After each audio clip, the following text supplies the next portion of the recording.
Sometimes the person who changes your life is the one you were never supposed to meet. On a chilly Thursday evening in downtown Chicago, Ryan Whitmore stared at the message glowing on his phone screen and felt something inside him quietly shut down. "I'm sorry, Ryan. Something came up. I can't make it tonight." He read the text twice, then a third time, not because he expected the words to change, but because he couldn't believe how familiar the feeling was. Another canceled date. Another person who had seemed interested until reality arrived. Around him, the upscale restaurant buzzed with conversation, laughter, and the clinking of glasses. Couples leaned across candlelit tables. Friends celebrated birthdays. Life moved forward for everyone except him. At 39 years old, Ryan had everything most people spent their lives chasing. He owned one of the fastest-growing software companies in the country. Business magazines featured his face on their covers. Financial reporters called him a visionary. His penthouse overlooked Lake Michigan. His garage held cars that most people only saw online. Yet none of those things made the empty chair across from him feel any less empty. He slipped his phone into his jacket pocket and forced a polite smile when the waiter approached. "Will someone be joining you this evening, sir?" Ryan glanced at the untouched second-place setting. "No, I don't think so." 20 minutes later, he stepped outside into the cool night air. The city lights reflected off the wet pavement from an earlier rain, creating shimmering streaks of gold and white beneath the street lamps. He loosened his tie as he walked toward the private parking structure a block away. Normally, he would have called a driver, but tonight he wanted to be alone. The silence felt easier than pretending everything was fine. As he entered the nearly empty garage, his footsteps echoed against the concrete walls. He pulled out his keys and headed toward his black luxury sedan parked near the far corner. His mind drifted back to the countless dinners, introductions, and carefully arranged dates that had all ended the same way. People seemed fascinated by Ryan Whitmore, the billionaire. They were far less interested in Ryan Whitmore, the man. The thought made him shake his head. Maybe relationships simply weren't meant for him. Maybe work was enough. Maybe success was all he would ever have. Then something caught his attention. About 30 feet from his car, a woman stood beside an older silver sedan. At first, Ryan thought she was talking on the phone. Then he noticed she wasn't speaking at all. Her shoulders trembled slightly. One hand covered her face. Even from a distance, he could tell she was crying. Beside her stood a little girl clutching a worn stuffed rabbit against her chest. The child looked up at the woman with worried eyes that no child should have to carry. Ryan slowed his pace. He didn't know who they were. He didn't know what had happened. But for some reason, he couldn't look away. And as he watched the little girl gently take her mother's hand, he had no idea that this ordinary moment in a parking garage was about to change the course of all three of their lives. Ryan stood still for several seconds, his car keys hanging loosely from his hand as he watched the woman near the silver sedan. He was not the type of person who usually involved himself in strangers' problems. Years of running a company had trained him to focus on schedules, decisions, and results. Yet something about this scene felt impossible to ignore. The little girl holding the stuffed rabbit looked up at her mother again and gently tugged on her sleeve. The woman quickly wiped her eyes and forced a smile that fooled no one. Even from where he stood, Ryan could see how exhausted she looked. Not physically tired, but weighed down by something much heavier. The kind of burden that sleep could not fix. He hesitated before taking a few steps closer. The woman immediately straightened, clearly embarrassed that someone had noticed her crying. "Excuse me," Ryan said carefully. "Are you okay?" The question sounded inadequate the moment it left his mouth. The woman gave a small nod. "Yes, I am fine." Her voice was polite but strained. Ryan knew she was not telling the truth, but he also knew better than to push. "Do you need any help?" he asked. "No, thank you." She offered another smile, but it disappeared almost instantly. Before Ryan could respond, the little girl spoke. "Mommy, the car still will not start." The woman closed her eyes briefly, as if hearing those words made everything harder. Ryan glanced toward the sedan. "Car trouble." She looked reluctant to answer. Finally, she nodded. "It stopped working about an hour ago. Have you called roadside assistance?" A flicker of discomfort crossed her face. "Not yet." Ryan understood immediately. Roadside assistance cost money. Tow trucks cost money. Repairs cost money. Sometimes a simple question revealed more than a person intended. The little girl shifted her stuffed rabbit to one arm and studied Ryan with open curiosity. Children had a way of looking at people without judgment. Are you a mechanic? She asked. Ryan almost laughed. No, definitely not. For the first time, the woman let out the smallest genuine smile. I am Emily, she said quietly. And this is my daughter, Sophie. Ryan nodded. Ryan. Sophie smiled. Nice to meet you, Ryan. Something about her cheerful manners despite the circumstances caught him off guard. Emily checked her phone and sighed. Whatever she was hoping to see was clearly not there. Ryan noticed the time. It was getting late. The garage felt colder than before. How long have you been here? He asked. Almost 2 hours. Ryan looked at Sophie. 2 hours. Sophie nodded. Mom said we would figure it out. The child said it with complete faith, as if her mother could solve anything. Ryan glanced back at Emily. Her eyes were tired, but there was determination there too. She was trying to stay strong for her daughter, even while falling apart inside. Then Emily's phone suddenly rang. She answered immediately. Ryan watched her expression change as she listened. The little color remaining in her face disappeared. Tomorrow, she whispered. But she still needs the treatment. A long silence followed. Ryan could hear only fragments of the conversation, but he did not need the full story to understand that something was wrong. Very wrong. When the call ended, Emily lowered the phone slowly. Her hand trembled. Sophie looked up at her. Mother with concern. Mommy. Emily forced another smile, but this time tears filled her eyes before she could stop them. And in that moment, Ryan realized the broken car was not the real problem. Whatever had just happened on that phone call was far bigger than a vehicle that would not start. For a moment, nobody spoke. The sounds of distant traffic drifted faintly into the parking garage, but around the three of them, everything felt strangely still. Sophie looked from her mother to Ryan, sensing that something serious had happened. Emily quickly turned away and wiped her eyes, trying to regain control of her emotions. I am sorry, she said softly. It has been a difficult day. Ryan nodded. I can see that. Emily looked embarrassed. I did not mean for anyone to see me like this. Ryan understood the feeling better than she knew. He had spent years hiding disappointment behind confidence, loneliness behind success. People often assumed that wealth protected a person from pain. It did not. It simply gave them better places to hide it. Sophie stepped closer to her mother and slipped her small hand into hers. Everything is going to be okay, Mommy. Emily smiled at her daughter, but Ryan could see the worry behind her eyes. Whatever news she had received on that phone call had shaken her deeply. He glanced at the silent silver sedan. Let me at least help with the car. Emily immediately shook her head. That is kind, but really, we will figure something out. Ryan noticed she did not sound convinced. You have been here for 2 hours. I know, and it is getting late. Emily looked down. I know. Ryan took out his phone. I know a towing company that can get here quickly. Ryan, you do not have to do that.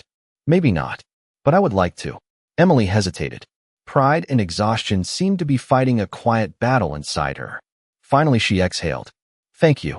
10 minutes later, Ryan had arranged for a tow truck.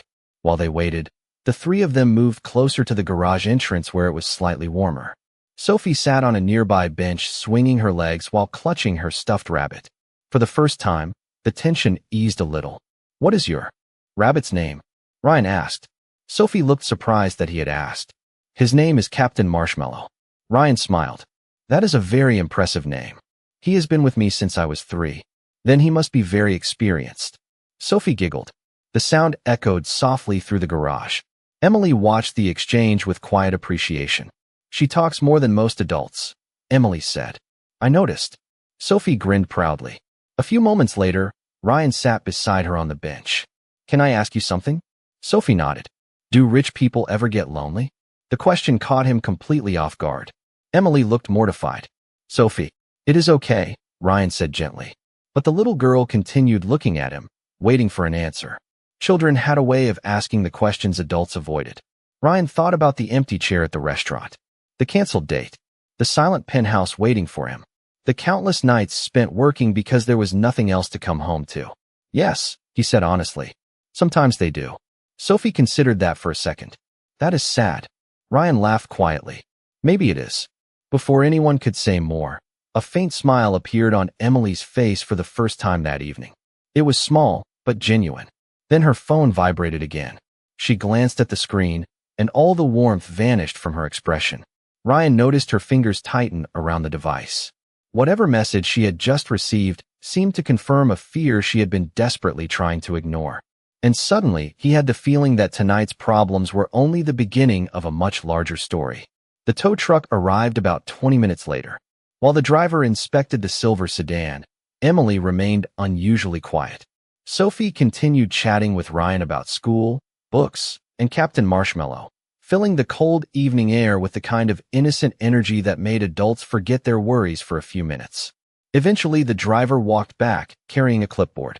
After a brief explanation, Emily thanked him and lowered her eyes toward the estimate he had given her. Ryan did not need to see the number to recognize the reaction. He had seen similar expressions before from employees facing unexpected emergencies, from families applying for assistance through his company's charity foundation, from people trying to stay calm while calculating costs they could not easily afford. Emily folded the paper and slipped it into her purse. "I will figure it out," she said quietly, almost as if she were reminding herself. The tow truck driver loaded the vehicle, and Sophie climbed into the passenger seat of her mother's aging crossover that had been parked nearby. Before Emily left, she turned toward Ryan. "Thank you for helping us tonight. Most people would have walked away." Ryan shrugged. "Most people did not see what I saw." Emily seemed unsure how to respond. For a moment, their eyes met beneath the bright garage lights. Then she offered a grateful smile and drove away. Ryan watched until her taillights disappeared into the Chicago traffic. The next morning, he expected life to return to normal. Meetings filled his calendar. Investors wanted updates. Executives needed decisions. Yet several times throughout the day, he found himself thinking about Emily and Sophie. He remembered the exhaustion in Emily's voice and the concern hidden behind Sophie's brave smile. Most of all, he remembered that phone call. The words she had spoken kept replaying in his mind. She still needs the treatment. Late that afternoon, Ryan received an unexpected surprise. While leaving a coffee shop near his office, he spotted a familiar stuffed rabbit sitting on a table by the window. Sophie was there, coloring in a workbook while Emily worked on a laptop. Their presence caught him off guard. Chicago was a large city. Running into them again felt oddly unlikely. Sophie noticed him first. Her face lit up immediately. "Ryan," she called through the glass. Emily looked up and appeared equally surprised. A few minutes later, Ryan found himself standing beside their table. "Captain Marshmallow, and I did not expect to see you again so soon," he said. Sophie giggled. Emily smiled. Neither did we. As they talked, Ryan learned that Emily was balancing freelance bookkeeping work while caring for Sophie. She answered emails between appointments, worked late at night after Sophie slept, and somehow managed to keep moving forward despite the pressure. The more Ryan listened, the more respect he felt. Finally, he made a decision. "Emily, if there is anything you need regarding the car or—" He hesitated carefully. "Anything else, I would be happy to help." The reaction was immediate. Emily's expression softened with appreciation, but she slowly shook her head. "Thank you, Ryan. Truly. But I cannot accept that." "Why not?" She glanced toward Sophie before answering. "Because I need my daughter to see that difficult situations can be faced without depending on strangers to rescue us." Ryan nodded, though he was surprised. Most people would have accepted the offer without hesitation. Emily simply closed her laptop and offered a small smile. "Kindness means a lot to me, but I need to solve my own problems." For the first time in years, Ryan met someone who seemed completely uninterested in what his money could do. And somehow, that made him want to know her even more. Over the next several weeks, Ryan found himself looking forward to the unexpected moments when their paths crossed. Sometimes it was at the coffee shop near Emily's apartment. Sometimes it was outside Sophie's school. Occasionally, it was nothing more than a brief conversation lasting a few minutes. Yet each encounter lingered in his mind far longer than any business meeting ever did. What surprised him most was how natural everything felt. Emily never treated him differently after learning who he was. In fact, she seemed determined not to. She rarely asked about his company, his investments, or the luxury lifestyle that often fascinated other people. Instead, she asked about books he enjoyed reading, places he wanted to visit, and what had inspired him to start his business years ago. It was refreshing and strangely unsettling at the same time. One rainy afternoon, Ryan found himself sitting in a small waiting area inside a children's medical center. He had stopped by to deliver a donation for a community program his foundation supported. As he walked through the lobby, he froze. Across the room sat Emily and Sophie. Sophie was coloring quietly, while Emily completed paperwork at a nearby table. Neither of them noticed him. Ryan was about to walk over when he saw the exhaustion on Emily's face. It was different from what he had seen before. This was not ordinary stress. This was the look of someone carrying a weight that never disappeared. Before he could approach, a nurse called Sophie's name. Emily immediately stood and took her daughter's hand. The nurse smiled warmly. "We will see you both now." Ryan watched them disappear down the hallway. Something about the moment bothered him. Later that day, unable to shake his concern, he spoke with the director of the program he had come to visit. Without asking for private details, he learned enough to understand the situation. Sophie had been receiving ongoing medical treatment for a chronic health condition that required regular monitoring and specialized care. The treatment was helping, but the costs were significant, even with insurance assistance. Suddenly, the phone call from the parking garage made sense. The fear in Emily's eyes made sense. The endless hours of work made sense. Ryan sat alone in his office that evening staring out at the Chicago skyline. The city lights stretched for miles beneath the dark sky. Most people believed Emily was the one fighting to survive. But as he reflected on his own life, another truth emerged. Every day, he woke up in a penthouse that felt empty. Every evening, he returned to rooms that echoed with silence. His company continued growing. His wealth continued expanding, yet none of it filled the space left behind years ago when he had lost the woman he once planned to marry. Since then, he had buried himself in work, convincing himself that success could replace connection. It never had. For the first time in years, Ryan allowed himself to admit something he had avoided. The loneliest person in this story was not Emily. It was him. And as he looked down at the city below, he realized he was no longer thinking about how to help her. He was wondering why being around her and Sophie made him feel alive again. Summer gradually settled over Chicago, bringing longer evenings and warmer afternoons. Without ever planning it, Ryan became a regular presence in Emily and Sophie's lives. It started with small things. A visit to a neighborhood bookstore, an afternoon at a lakeside park, ice cream after one of Sophie's medical appointments. Nothing extravagant, nothing that felt forced. Yet with every passing week, Ryan found himself looking forward to those moments more than any major business achievement. Sophie, meanwhile, seemed completely unaware that she was changing him. She treated Ryan exactly the same way she treated everyone else. To her, he was not a billionaire or a CEO. He was simply Ryan, the grown-up who listened to her stories, laughed at her jokes, and never seemed annoyed when she asked endless questions. One Saturday afternoon, the three of them visited a small science museum. Emily spent most of the visit reading informational displays, while Sophie raced excitedly between exhibits. At one point, Ryan found himself helping her build a miniature bridge at an engineering station designed for children. Sophie concentrated intensely before placing the final piece. When the structure remained standing, she threw her arms into the air. "We did it," she announced. Several nearby visitors smiled. Ryan laughed harder than he had in months. Emily watched from across the room. There was something different in her expression. Not surprise, not uncertainty, something closer to gratitude. Later, as they sat outside sharing sandwiches from a nearby cafe, Sophie studied Ryan carefully. "You smile more now." Ryan blinked. "What do you mean? When I first met you, you looked sad all the time." Emily nearly choked on her drink. "Sophie, what?" Sophie asked innocently. Ryan chuckled. She might not be completely wrong. Sophie nodded confidently. "Now you smile a lot." The conversation moved on, but her words stayed with him. That night, back in his penthouse, Ryan stood near the floor-to-ceiling windows overlooking the city. For years, he had followed the same routine. Work, meetings, business dinners, more work. Yet recently something had changed. The silence no longer felt as overwhelming because he knew tomorrow might include a call from Emily or a story from Sophie about school. For the first time in years, he felt connected to something beyond success. A few days later, Sophie had another medical appointment. Ryan offered to drive them.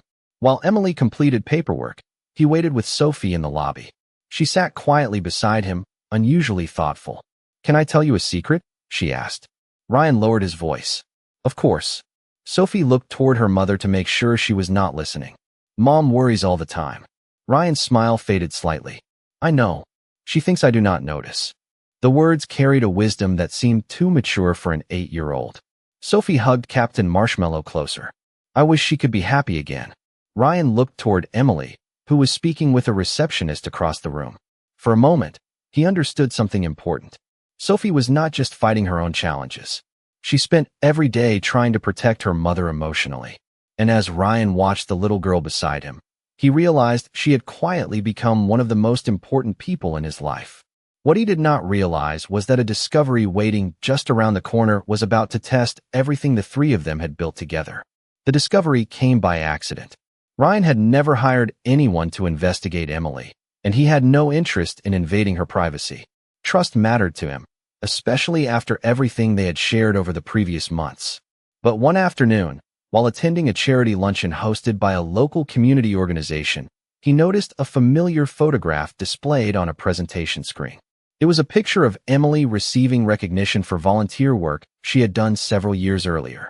Curious, Ryan picked up the event brochure from his table. As he flipped through the pages, a short biography caught his attention. The article mentioned that Emily Carter had once worked as an administrative assistant for Whitmore Technologies during its early years. Ryan froze. He read the sentence again, then a third time. Emily had worked for his company. Not recently. Years ago, before his business became nationally known. Before magazine covers. Before television interviews. Before he became one of the most recognizable entrepreneurs in Chicago. That evening, Ryan sat alone in his office staring at the city skyline. Questions filled his mind. Emily had known who he was from the very beginning. The night in the parking garage. The coffee shop. The museum. Every conversation. She had known, yet she had never mentioned it. At first, he tried to dismiss the thought. But the more he reflected on it, the more unsettled he became. Why would she hide something like that? Had their entire friendship been built on information she deliberately kept from him? For the first time since meeting her, doubt entered his mind. Several days later, Ryan joined Emily and Sophie for lunch at a small diner they often visited. Sophie happily described a science project while drawing pictures on a paper placemat. Emily seemed relaxed, laughing occasionally at her daughter's stories. Normally the scene would have made Ryan smile. Instead, he found himself distracted by the unanswered question. Finally, after Sophie excused herself to visit the dessert display near the counter, Ryan looked at Emily. Can I ask you something? She sensed the seriousness in his voice immediately. Of course. Ryan took a breath. How long have you known who I am? The color drained slightly from Emily's face. For several seconds, she said nothing. Then she lowered her eyes. That silence told him everything. You knew from the beginning, he said quietly. Emily nodded. Yes. Ryan leaned back in his chair. He was not angry. Not exactly. But he felt something crack inside him. Why did you never tell me? Emily looked genuinely distressed. Ryan, I can explain. Then explain. Across the room, Sophie remained unaware of the conversation unfolding between the two adults she cared about most. Emily clasped her hands together nervously. Because I was afraid. Ryan frowned. Afraid of what? Emily looked directly into his eyes. Afraid that once you knew I recognized you, everything would change. But instead of easing his doubts, her answer only created more questions. And for the first time since that night in the parking garage, Ryan was no longer certain what to believe. Emily remained silent for a moment, gathering her thoughts while the noise of the diner continued around them. The smell of fresh coffee drifted through the air, and somewhere near the counter Sophie was still deciding between two desserts, completely unaware that a misunderstanding was threatening the trust they had built. Ryan, Emily said softly, when I worked at your company, you did not know who I was. I was one of hundreds of employees. We never met, but I remembered you because of something that happened. Ryan listened without interrupting. It was during a difficult period in my life. Sophie was very young. I was struggling financially. One day the company announced a new employee assistance program. Most people probably forgot about it after a week. But that program helped me keep my apartment when I was falling behind on bills. Ryan frowned slightly. He vaguely remembered approving the initiative years ago, but he had never known who benefited from it. Emily continued. You never knew me. You never knew what that decision meant for my family. But I never forgot. Ryan felt some of the tension inside him begin to fade. Then why not tell me? Emily looked down at the table. Because the moment I recognized you in that parking garage, I knew what usually happened around successful people. She met his eyes again. Everyone talks to them differently. Everyone expects something. Everyone either wants access, favors, or opportunities.